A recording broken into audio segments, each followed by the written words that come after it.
어, 뭔가를 간절히 바라는 것을 소원이라 그러죠. 사람마다 다 저마다 소원을 가지고 살고 있습니다. 여러분에게도 소원이 있죠? 소원이 없으십니까? 네. 우리나라 사람들이 가장 많이 비는 새해 소원이 뭔지 아세요? 다이어트? 금연? 어, 외국에 한 잡지에서 한국인들을 소개하는 그 코너에서 이 내용을 실었습니다. 한국 사람들을 소개하다가 한국 사람들이 새해에 소원을 빈다. 근데 소원을 뭘 비느냐? 62%의 사람들이 가장 많은 비율이죠. 62%의 사람들이 비는 소원이 돈 벌기였습니다. 돈 벌기. 돈을 벌고 싶다라는 거였죠. 우리나라 사람들 소원 비는 거 참 좋아하죠.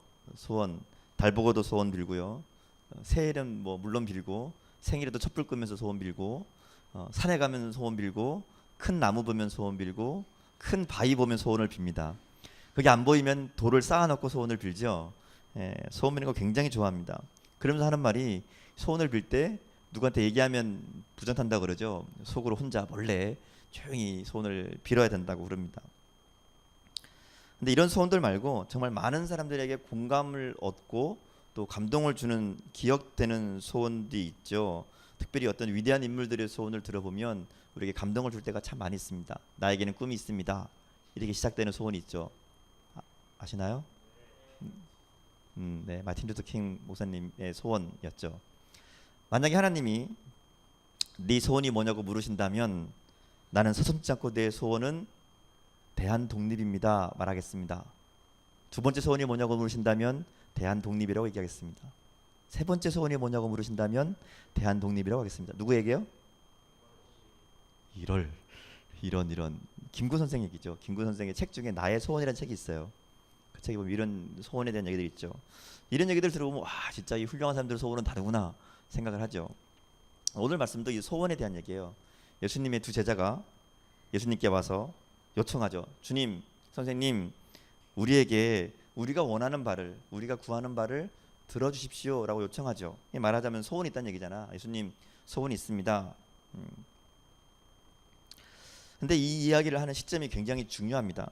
우리 본문에 보면 우리 바로 앞부분에 오늘 읽지 않았지만 32절부터 34절까지 보면 예수님의 세 번째 순환 예고가 기록되어 있죠. 예수님께서 내가 이제 예루살렘 가면 죽을 거다 뭐 그 얘기하시는 게 마가복음에 세 번 나오는데 세 번째 이야기가 우리 본문 바로 앞부분에 있어요.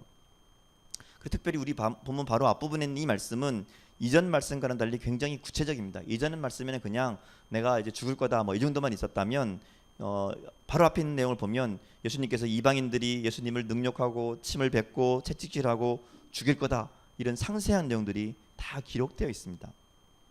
그런데 이 말씀 바로 앞에 보면 뭐가 있었죠? 우리 지난주에 살펴봤던 부자 청년 얘기가 있었죠. 기억나나요? 부자 청년 얘기가 있었습니다. 부자 청년의 마지막 부분이 어떻게 끝나요? 베드로가 얘기하죠. 예수님, 저희는 다 버렸습니다. 그럼 저희에게 뭐가 있을까요? 이 얘기로 끝나죠. 근데 예수님께서 뭐라 그래요? 먼저 되는 자가 나중 되는 자가 있고 나중 되는 자 중에 먼저 되는 자가 많을 거다. 자, 이 얘기를 제자들이 어떻게 이해했는가 하면 베드로는 우리의 서열 경쟁에서 탈락했구나. 쟤는 먼저 됐었는데 1번이었는데 쟤 아마 저 뒤로 물러갔구나. 그러면 어떻게 돼요? 1번이 벼죠. 1번이 벼어요. 그래서 이제 비어 있는 그 자리를 우리한테 주세요라고 얘기하는 게 야고보와 요한의 요청이에요. 물론 영광 받을 때 그 얘기지만 이 얘기는 뭐냐면 지금 우리가 예수님의 제일 측근 예수님의 1번 좌우편에 앉게 해주세요. 이 얘기란 말이죠. 자, 마가복음에 보면 예수님의 순환 예고가 세 번 있다고 그랬죠. 첫 번째 언제 있었죠? 첫 번째 베드로가 예수님을 주는 그리스도시요 살아계신 하나님 아들입니다라고 고백했을 때 그때 예수님께서 첫 번째 얘기를 해주시죠. 야, 내가 이제 예루살렘 가면 죽을 거다. 그리고 부활할 거다. 그 얘기 해주셨단 말이에요. 이 얘기를 듣고 제자들이 어떻게 해요? 베드로가 막아서고 예수님을 꾸짖고 막 그렇죠. 두 번째 순환 예고는 변화산에서 내려온 다음에 있었어요. 변화산에서 내려온 다음에 예수님께서 두 번째 순환 얘기를 하시죠. 그랬더니 제자들이 도무지 겁이 나서 무슨 얘기인지 말을 못해요. 예수님께 물어보지도 못해요. 그러면서 길에서 오다가 얘네들이 하는 일이 뭐가 있어요? 서로 누가 크냐 싸우죠. 예수님 순환 예고 두 번째 다음에 일어난 일이에요. 그리고 오늘 말씀이 세 번째 말씀하신 다음에 예수님의 제자들이 뭐라 그래요? 예수님 저에게 1번 자리 주세요. 그렇게 얘기한다는 거죠. 예수님의 이야기는 내가 이제 예루살렘에 가면 나는 고난당하고 죽을 거다 이 얘기하는데, 제자들은 그거 상관없어요. 그거는 난 모르겠고 한결같이 나는 예수님의 영광, 예수님 왕이 되실 때 우리에게 좋은 자리, 예수님 왕이 되실 때 우리를 한 자리 하게 해주세요. 그 얘기를 계속 하고 있다는 거죠. 예수님이 계속 말씀하시지만 달라지지 않습니다. 오히려 더 구체적으로, 더 분명하게 자기들의 욕심을, 자기들의 마음을 예수님께 이야기하죠. 이런 제자들의 반응을 보면 참 사람은 듣고 싶은 것만 듣는다라는 말이 맞는 것 같아요. 그런 얘기 있죠. 듣고 싶은 것만 듣는다. 예수님은 분명히 고난에 대해서 얘기하고 십자가에 대해 얘기하고 죽음에 대해 얘기하시는데, 제자들은 영광만 기억합니다. 그것도 자기가 생각하는 영광으로 생각하고, 예수님이 말씀하시는 영광이 아니라 자기들이 꿈꾸던 그 영광으로 생각하고, 예수님이 왕이 되실 때 그 옆자리에 앉을 거, 그 옆에서 말하자면 다스리는 사람이 될 거, 그것만 꿈꾸고 있다는 거죠. 예수님은 몇 번이나 벌써 아니라고, 그거 아니라고 계속 얘기해 주시는데, 설명해 주셨는데 그들의 생각은 달라지지 않습니다. 왜 그럴까? 예수님께서 이렇게 여러 번 얘기하시는데도 불구하고 왜 알아듣지 못했을까? 왜 그랬을까요? 귀가 막혔을까요? 우리 소귀의 경읽기란 말이 있는데 정말 얘들이 솔까요? 그런 거 아니겠죠. 이 본문의 이야기를 잘 보면 왜 예수님의 제자들이 그렇게 했는지를 볼 수 있어요. 왜냐하면 그들의 마음이 다른 곳에 있었거든요. 다른 곳에. 제자들의 마음이 있었던 곳은 성공을 향한 욕심이었죠. 예수님 옆자리로 대변되는, 말하자면 이 땅에서 성공하고 싶다, 권력과 명예와 자리를 차지하고 싶다, 그 욕심이 그들 마음을 가득 채우고 있었어요. 예수님 말씀을 들어도 자신들의 이 욕심을 채우는 것에 도움되는 것만 기억한다는 거죠. 여러분 설교 들어도 그렇죠. 여러분 마음에 남는 게 뭐냐 하면 내 마음에 맞는 것만 남아요. 마음이 힘들 때는 예수님 위로해 주신 말씀만 남고, 뭔가를 해야 될 때는 예수님이 담대히 하라 그래, 이것만 기억에 남는다는 거죠. 그래서 이 제자들은 앞에 거 다 빼먹고 예수님의 영광만 기억하죠. 그것도 자기들이 생각하는 영광. 그러니 주님 말씀이 그들 마음 가운데 들어올 수가 없다는 겁니다. 우리 마음도 마찬가지라는 거죠. 아무리 말이 들어도, 아무리 설교를 많이 듣고 예배를 많이 드려도, 성경을 많이 읽어도 감동받는 건 어디예요? 내 마음에 맞는 거. 큐티하다가도 이 말씀 참 좋다 그러면 무슨 말씀이에요? 내 마음에 맞는 말씀이라는 거죠. 근데 이게 내 마음이 어디 있는가에 따라 얘기가 달라지는 거예요. 내 마음이 여전히 욕심 가운데 있으면 우리는 하나님의 말씀을 왜곡할 수밖에 없다는 거죠. 복잡하게 생각할 것 없어요. 여러분 생각이 어디에 가 있는가 보면 돼요. 여러분이 제일 많이 생각하는 거, 제일 중요하게 생각하는 거, 제일 많이 마음속에 있는 거, 그게 뭔가? 그게 이 땅에서의 사업이나 세상에서 성공이고, 내 건강이고, 뭐 공부하는 거, 성공하는 거, 취직하는 거, 이런 거라면 우리의 마음은 예수님의 말씀을 듣기에 적당하지 않은 마음이라는 거죠. 아무리 말씀을 들어도 제자들처럼 그 말씀의 의미를 깨달지 못할 수도 있다는 거죠. 이 말씀을 준비하면서 제가 그런 생각해 봤어요. 나는 그럼 뭘 구하고 있을까? 예수님한테 나는 뭘 생각하고 있을까라는 거였죠. 오늘 보면 주님이 그렇게 얘기하잖아요. 야, 내가 이 야고보와 요한이 와서 주님 우리의 말을, 우리가 구하는 바를 주세요 그랬더니, 그래 뭐 해줄까? 이렇게 물어보시죠. 예수님이 야, 너한테 뭐 해줄까? 이렇게 물어보면, 그럼 나는 뭘 해달라 그럴까? 뭘 해달라 그럴까요? 여러분 뭐 해달라고 그럴 것 같아요? 여러분 평소에 무슨 기도하죠? 여러분 기도할 때 뭐 기도해요? 기도를 안 해요? 기도를 안 한다 그러면 아주 심각한 문제고요. 기도를 하면 기도의 제목들이 있죠. 요구하는 뭐 요청하는, 하나님께 기도하는 기도의 제목들, 내용들이 있죠. 근데 그걸 보면 사실은 내가 뭘 구하고 있는지를 알 수 있다는 거죠. 예수님께 무슨 소원이 있는지. 그래서 제가 이번 주 한 주간 내내 내가 무슨 기도하나 가만히 생각해 봤어요. 기도하면서 일부러 기도에 좀 집중이 안 되긴 했지만 기도하면서 내가 무슨 기도하고 있지라는 것을 계속해서 확인해 봤어요. 여러분 어떤 것 같아요? 여러분 기도 내용을 좀 보면 무슨 기도하고 있는 것처럼 생각이 되세요? 응? 꿈이요? 또 무슨 기도가 있어요? 제일 중요한 게 뭐예요? 비전? 제가 제 기도를 생각해 봤어요. 제 기도 생각해 보니까 뭐 여러 가지 기도하죠. 물론 뭐 하나님이 나에게 원하시는 삶이 무엇인지, 뭘 원하실지 이런 것도 기도하고, 하나님 주신 사명을 위해서 기도하죠. 제가 목사니까 주로 하는 게 맡은 사역들을 위해서 기도하고, 설교하는 거 설교 잘하게 해달라고 기도하고, 청년들, 또 교회 우리 맡은 교구 식구들, 또 어려움 당하는 분들 이렇게 기도합니다. 근데 그 중에 정말 중요하게 생각하고 내가 열심히 기도하는 게 뭔가를 잘 봤더니 나를 위한 기도더라고요. 나를 위한 기도. 사역을 위한 것도 가만히 보면 이게 하나님 일이니까 하나님 영광 받아주세요, 하나님 일 잘 되게 해주세요라는 기도도 하죠. 물론 그렇지만 그 마음을 가만히 보면 이거 내가 하는 일이니까 잘 되게 해주세요라는 마음이 더 크다는 거죠. 설교도 마찬가지예요. 설교 하나님 말씀을 잘 전달할 수 있도록 그렇게 기도하지만 그 한켠에는 어떤 마음이 있는가 하면 아유 우리 목사님이 설교 잘하는 설교 잘한다, 목사님 설교 잘하시네요, 이런 얘기를 듣고 싶은 마음이 더 크더라는 거죠. 뭐 다른 건 말할 필요 없죠. 뭐 내 건강, 우리 가족 뭐 이렇게 따져 보면 기도 내용들이 제일 중요한 게 뭐냐? 다 나를 위한 기도들한 거죠. 나 잘 되게 해달라는. 겉보기에는 하나님의 영광을 위해 또 하나님의 일을 위해 하는 기도의 내용들이지만 그 기도를 하는 내 마음을 잘 보니까 사실은 하나님의 영광, 하나님의 마음도 있지만 내 영광, 나를 위하는 마음들이 더 크더라는 거죠. 그러면서 그런 생각이 들었어요. 예수님의 뜻과 상관없이 자기들의 자리를 요구하는 야고보나 요한이나 뭐 나 잘 되게 되려고 기도하는 나나 별다르지 않겠다라는 생각이 들었죠. 여러분은 어떠세요? 여러분의 기도는 어떤 내용을 구하고 있나요? 여러분 제자들과 다르다, 나는 제자들과 다릅니다 라고 얘기할 수 있습니까? 질문입니다. 우리는 주님의 영광을 위해, 주님을 위해라는 말 잘 쓰죠. 주님을 기쁘시게 하는 삶을 살겠다고, 그렇게 살고 싶다고 기도하기도 합니다. 근데 실상 우리의 모습을 가만히 보면 주님의 영광이 아니라 나의 영광을 구할 때가 더 많다는 거죠. 주님께 영광을 돌리기 위해서 좋은 직장 가고 좋은 대학 가게 해달라고 그럽니다. 주님께 영광 돌리기 위해서 성공하게 해달라고 기도하죠. 근데 사실 꼭 그렇게 해야만 그렇게 성공해야만 하나님께 영광 돌리는 게 아니죠. 실패해도 영광 돌릴 수 있고요. 어려운 가운데서도 하나님의 영광 드러낼 수 있습니다.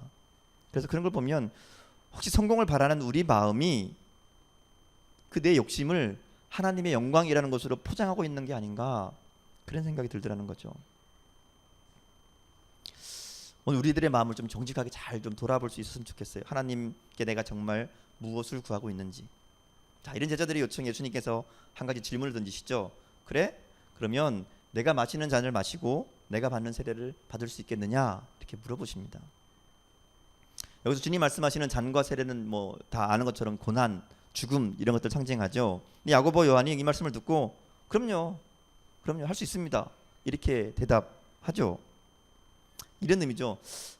뭐 주님 뭐 그게 뭔지 잘 모르겠지만 한 자리 주신다면야 제가 뭔도 못하겠습니까? 이런 마음인 거죠. 어떤 고난도 이겨낼 수 있습니다. 물론 이들이 이 길이 어렵다는 것은 알고 있었던 것 같아요.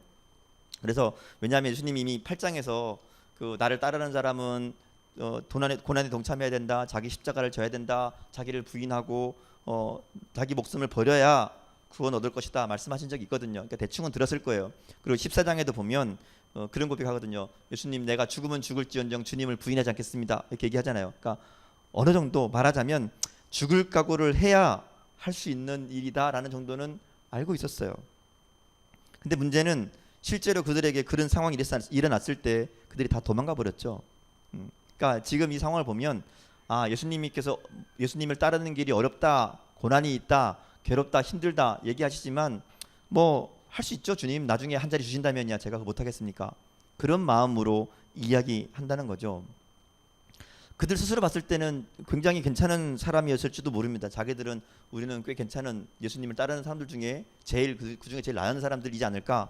왜냐하면 정말 모든 것을 다 버리고 예수님을 쫓아 제자가 되었죠. 같이 하나님 나라를 꿈꾸고 하나님 나라를 선포하고 다니는 이 힘든 일들을 따라다녔습니다. 그러면서 이렇게 생각했겠죠. 이 힘들고 어려운 시간들을 잘 버티고 나면, 잘 이겨내고 나면 주님이 영광스러운 자리에 오를 날이 있을 거고 그때에 우리도 한 자리 할 거니까 조금만 참고 버티자. 힘들고 어려워도 성공이 보장되어 있으니까, 이런 마음이었다는 거죠. 왜냐하면 이건 예수님과 두 제자의 대화를 들었던 다른 제자들의 반응을 보면 더 분명해집니다. 나머지 10명의 제자가 이 얘기를 듣죠. 그랬더니 뭐래요? 그리고 나서 이 사람들이 이 2명의 제자의 얘기를 듣고 뭐라 그래요? 화를 냅니다. 화를 내요. 이런 거죠. 니들만 제자냐? 그 자리가 니네 거냐? 뭐 우리는 뭐 이런 얘기죠. 그러니까 다 똑같은 관심사였던 거예요. 예수님 옆자리, 예수님 영광 받으실 때 내가 뭔가 한 자리 하는 거, 예수님께서 예루살렘에서 왕이 되실 때 한 자리씩 하겠다는 그 마음, 그 마음으로 지금 예수님 옆에 붙어 있었다는 거죠. 그러면서 그들이 꿈꾸는 미래, 백성들 위해 군림하면서 그 당시 지도자들처럼 그 귀족들처럼 사람들을 다스리고 사람들을 이렇게 이 높은 사람 되는 거, 그게 그들의 꿈이었다는 거죠. 그래서 예수님께서 다음 이야기를 이어가시잖아요. 이어지는 말씀을 보면 예수님께서 말씀하시는 잔과 세례의 의미를 더 분명히 알 수 있죠. 이렇게 얘기합니다. 너희가 아는 것처럼 이방인의 집권자들은 자기 마음대로 사람들을 다스리고 그들을 자기 뜻대로 움직인다. 그리고 너희도 지금 그런 권세를 꿈꾸고 있다. 근데 너희 그러면 안 된다. 하나님 나라에서는 누구든지 크고자 하는 자는 남을 섬기는 자가 되어야 되고, 누구든지 다른 사람 위에 있고 싶으면 종이 되어야 된다. 이렇게 말씀하시는 거예요.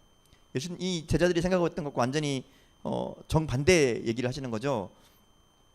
당시 지도자들은 남들 위해 군림하면서 그들을 자기들 마음대로 움직일 수 있는 사람이었죠. 제자들은 그런 사람이 되기를 원했습니다. 근데 예수님은 하나님 나라에 합당한 사람은 그런 사람 아니다라고 이야기하고 있다는 거죠.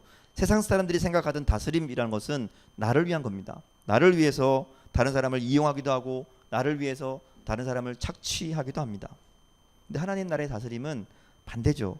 다른 사람을 세워주는 것이고 다른 사람을 살리는 것, 그걸 예수님은 섬김이라고 얘기해요.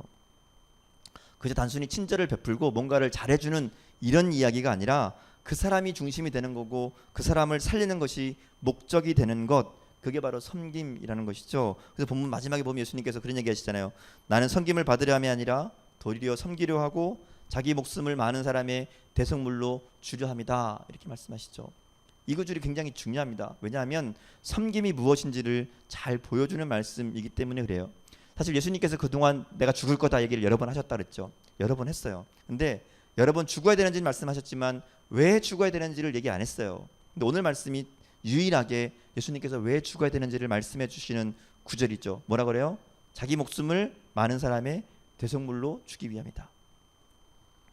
이 대속물이라는 말은 여러분 잘 아시죠? 이 대속물이라는 말은 원래 말을 그대로 보면 노예를 해방시킬 때 돈을 주고 해방시키는 그게 대속물이에요. 남에게 상처나 손해를 입혔을 때 그거를 배상하는 거, 그게 대속물이라는 것이죠. 생명을 대신해서 바치는 벌금이나 대가를 의미해요. 그러니까 예수님 이 말씀을 통해서 예수님께서 이 땅에 왜 오셨는지 분명하게 얘기하고 있다는 거죠. 예수님이 이 땅에 오신 이유는 바로 저와 여러분을 위해 대속물로 자신을 내어주기 위해서 오셨다. 이것을 얘기하는 것이고, 이것이 섬김의 모습이 무엇인지를 직접 보여주시는 말씀이라는 거죠. 섬김은 자기 목숨을 내주는 거예요. 자기 목숨을 주고 우리를 살리신 주님의 삶이 바로 섬김의 삶이었다 말씀하신다는 거죠. 그리고 그 은혜를 입었으면 우리도 주님의 뜻을 따라 살아가야 됩니다. 이 대속물이라는 데는 또 한 가지 의미가 있는데요. 이 대속물이라는 단어에는 그런 의미가 있어요. 그 값을 지불하는 사람이 대속한 것에 소유권을 가진다라는 의미를 가지고 있어요. 대신 값을 줘서 샀으니까 그 대속물을 지급한 사람이 소유권을 가진다는 것이죠. 그러니까 주님이 우리를 위해 대속하셨기 때문에 우리는 주님의 소유가 되었다라는 말이에요. 자, 당시 예수님의 제자들은 예수님의 이런 말씀을 잘 이해하지 못했기 때문에 이런 모습을 보였다 치더라도 오늘 우리의 모습은 어떤가 하는 거죠.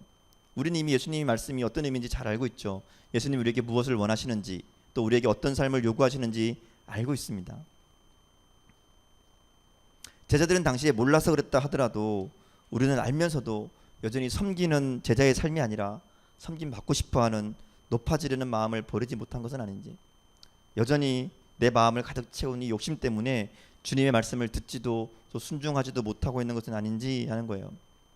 오늘 말씀을 보면서 나는 제자들과 다르다 이렇게 자신 있게 말할 수 있을까요? 다른 사람을 섬기고 나의 것을 나누는 것, 그게 예수님께서 우리에게 원하시는 삶이라는 거 알고 있죠.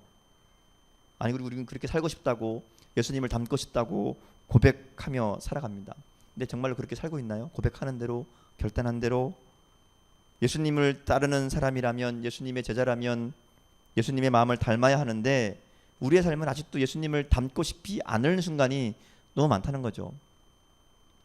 여전히 영광은 함께하고 싶고 고난의 자는 피하고 싶은 게 우리의 현실입니다. 섬기는 자가 되어야 된다, 종이 되어야 된다, 수없이 들었죠. 많이 들은 말씀입니다. 여러분 뭐 오늘 설교가 아니더라도 이 얘기 여러 번 들었을 거예요. 그리고 주님이 원하시는 게 뭔지도 모르는 바가 아닙니다. 문제는 내 마음이 이걸 알면서도 주님의 이런 마음들을 흘려버린다는 거죠. 야고보 요한처럼 여전히 내 욕심의 마음을 빼앗겨서 하나님이 원하시는 섬기는 삶이 아니라 내가 원하는 성공의 자리를 주님께 요구하며 살고 있다는 거죠. 여전히 우리 기도 제목은 나를 위한 것으로 가득 차 있고요. 예수님께 바라는 거, 원하는 거 다 나를 위한 나의 것들, 그것들만 바라고 있는 것이 아닌가. 예수님 말씀하신 것처럼 나를 내어주고 주님이 살았던 모습으로 섬기며 종이 되는 것, 그런 기도 안 하잖아요. 그런 마음 별로 없잖아요. 예수님이 그걸 원하시는 걸 다 아는데. 이렇게 생각해 보면 참 제자가 된다는 거 쉽지 않은 것 같아요. 그죠? 어려운 일입니다. 굳게 마음을 먹죠. 물론 얘기 들으면 그렇지, 맞아, 그래야지 깨닫습니다. 근데 어느 틈인가 슬그머니 다시 내 욕심이 내 마음을 차지하고 그 결단이, 그 결심이 흩어져 버린다는 거죠. 과연 제자의 삶을 살 수 있을까? 여러분, 제자의 삶을 살 수 있을까요? 되는 일일까요, 정말 그게? 근데 솔직히 우리 힘으로 불가능한 일들이죠. 근데 주님이 도와주시면 할 수 있습니다. 오늘 이 얘기를 했던 야고보, 요한, 이 두 사람의 마지막을 여러분 기억하시나요? 알고 있나요? 오늘 이렇게 말도 안 되는 요청을 했던 두 제자, 야고보는요 12제자 가운데 제일 첫 번째 순교자가 됩니다. 제일 먼저 순교하는 사람이 야고보였어요. 그리고 요한은 12명 제자 가운데 제일 오랫동안 이 세상에 살면서 복음을 전하며 정말 살아있는 순교자로 교회를 지켜내는 일을 하는 사람이 요한이 됩니다.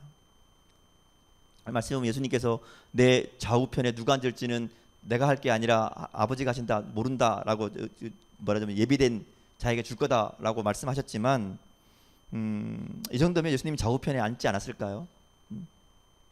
주님은 그들의 고백처럼, 그들이 정말 실수같이 한 고백이지만, 알지 못하고 한 고백이었지만, 그 고백처럼 주님이 마시는 잔, 주님이 받는 세례, 그들이 받게 하셨고 그 일들을 이루게 하셨다는 거죠. 그래서 오늘 우리가 주님 앞에 우리의 모습을 다시 좀 돌아봤으면 좋겠어요. 날마다 기도하고 또 주님을 위해 살겠다고, 섬기고 나누는 삶을 살겠다고 결단하지만 잘 안 변하죠. 그러나 여러 번 실패했지만 우리가 다시 한번 주님이 원하는 제자의 삶을 살고 싶습니다 라고 결단했으면 좋겠어요. 생각으로만, 지식으로만이 아니라 정말 우리의 삶으로 예수님이 원하시는, 예수님이 기뻐하시는 그런 제자의 삶을 살겠습니다. 다시 한번 결단하며 좀 그렇게 시작했으면 좋겠습니다. 제자들의 이 정말 실수 같은 대답이죠. 그럼요, 할 수 있습니다 라는 이 대답이었지만, 그러나 그 결심을 주님이 붙잡아 주시고 이루어 주셨듯이 오늘 우리가 결단하며 나갈 때 하나님께서 우리의 모습은 부족하지만, 연약하지만 그 우리의 결단을 주님께서 도와주실 줄 믿습니다. 그래서 우리가 정말 예수님이 기뻐하시는, 정말 내 마음의 소원이 아니라 주님의 소원을 품고 살아가는 그런 제자들의 모습으로 만들어 주실 줄 믿습니다. 그 주님의 인도하심을 우리가 기대하며 이 시간 다시 한번 결단하며 주님 앞에 나갔으면 좋겠습니다. 함께 기도하시겠습니다.